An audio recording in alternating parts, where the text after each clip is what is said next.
Greg Dyke was speaking at a gathering of 40 or so senior football correspondents, sports editors, broadcasters. Almost all the occasion was off the record.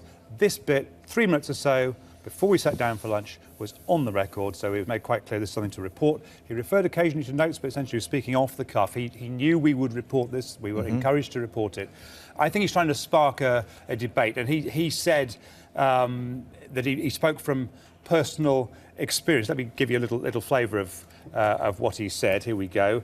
I don't know how many people here have ever been to Qatar in June. I have, and the one thing I can tell you is you couldn't play a football tournament in Qatar in June. We had a bit of an intake of breath there as we realised how strong he was going to be. I think my position, and I suspect the FA's position, will be you can't play it in the summer in Qatar.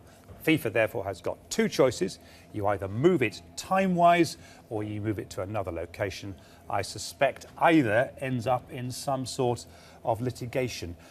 So he's accepting. He thinks it's probably unlikely they will give it to another country. Of course, there were others who wanted it in 2022.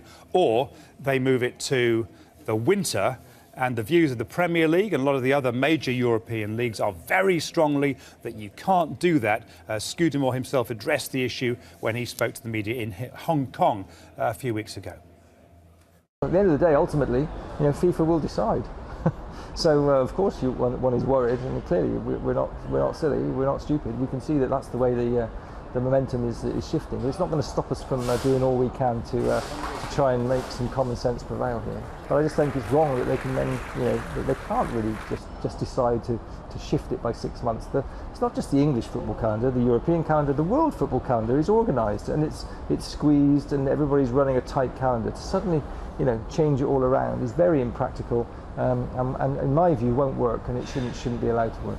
The FA appointed Greg Dyke, knowing they're getting a very different person from David Bernstein. He was at pains to say that he understood, sympathised with the view of the Premier Leagues. He just thinks it is not possible, physically possible, or sensible, or safe to have the World Cup. Let's forget it's 2022. It's a long way away yet. We've got time to sort it. Can't do it in June.